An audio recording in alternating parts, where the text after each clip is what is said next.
x to the power 4 minus 6x square plus 1 x স্কোয়ারের whole square যদি করি দেখেন তো আমার এইটাকে এ ধরলাম তার মাথায় এ স্কোয়ার আবার ক্যালকুলেশন করলে এক্স টু দি পাওয়ার 4 থেকে যায় minus A square minus 2ab plus B square করবো তো মাইনাস 2 ধরলাম সূত্র অনুসারে এ ধরছি এইটাকে এবার বি ধরবো কত বি ধরবো এমন একটা সংখ্যাকে যেটাকে আপনি এখানে 6x স্কোয়ার পড়তে যতটুকু ঘাটতি আছে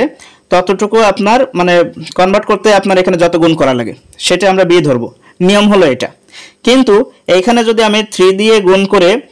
3 দুগুণ 6x স্কোয়ার বসাই তো সেই ক্ষেত্রে আবার অঙ্কটা মিলতেছে না বা মিলবে না তখন কি হবে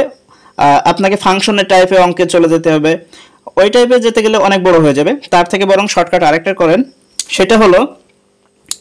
আপনি এখানে হচ্ছে অনকে বি ধরেন তাহলে কি হচ্ছে আপনি এখানে বি ধরলেন এ স্কোয়ার মাইনাস 2ab প্লাস অনকে যেহেতু বি ধরেছেন তাহলে সূত্র অনুসারে B square A square minus 2ab plus B square এখন খেয়াল করে দেখেন ক্যালকুলেশন করে এক্স স্কোয়ারের স্কোয়ার করলে এক্স টু দি পাওয়ার 4 হয় অনের স্কোয়ার করলে 1 হয় মিলে যাচ্ছে এই দুইটা কিন্তু 2x স্কোয়ার আর 1 গুণ করলে 2x স্কোয়ার হয় যেটা এর সাথে মিলতেছে না 6x স্কোয়ার আছে কিন্তু আপনার হয়েছে কত 2x স্কোয়ার ঘাটতি আছে কত ঘাটতি আছে 4x স্কোয়ার তাহলে সেই ঘাটতিটা আপনি এখানে যেহেতু মাইনাস চিহ্ন এখানেও মাইনাস চিহ্ন দিলে আপনার এখানে মাইনাসে মাইনাসে যোগ হয়ে আপনার এখানে পূরণ হয়ে যাবে যেহেতু ঘাটতি আছে সেহেতু আমরা এটা এক্সট্রা বাইরে নিয়ে আসলাম আচ্ছা এখন খেয়াল করেন এটা আপনাদের প্রশ্ন থাকতে পারে এটা আমি নিয়ে আসবো কোনো সমস্যা হবে না গায়ের জোরে নিয়ে আসবো নাকি কিভাবে কোথা থেকে নিয়ে আসলাম এটা প্রশ্ন হতে পারে এখন খেয়াল করেন আপনি যখন ক্যালকুলেশন করতেছেন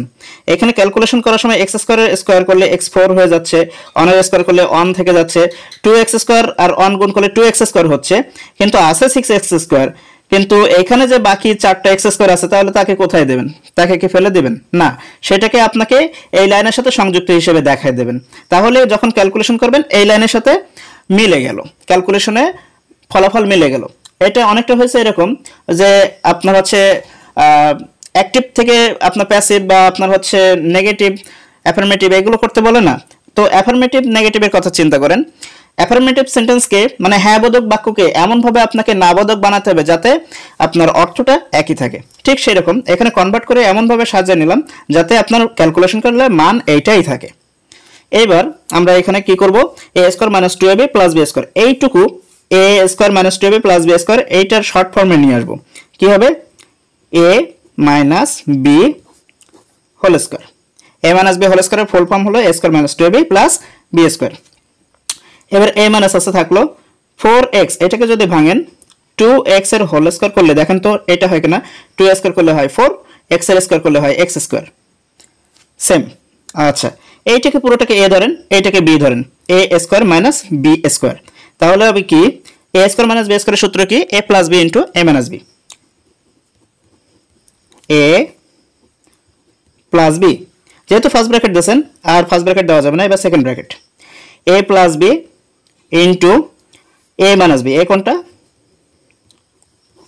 a minus b এখন দেখেন এই পুরোটা হচ্ছে a plus b এইখানে মাঝখানে কোনো সম্পর্ক নেই মানে কি গুণ সম্পর্ক এইখানে পুরোটা হচ্ছে a minus b আচ্ছা এবার ব্র্যাকেটটা ওঠাই আমরা ক্যালকুলেশন করব যদি ক্যালকুলেশন করি x স্কয়ার - 1 এখানে ব্র্যাকেট ওঠালে +2x এখানে x স্কয়ার - 1 এখানে -2x থেকে যায় পরের লাইনে একটু সাজায় নেন x স্কয়ার + 2x - 1 এখানে x স্কয়ার - 2x - 1 এটা হলো উৎপাদক বিশ্লেষণের অ্যানসার আশা করি সকলে বুঝতে পেরেছেন যদি না বুঝে থাকেন ইনবক্সে একটু নক করেন যদি বুঝে থাকেন পরবর্তী অঙ্কে ইনশাআল্লাহ চলে যাই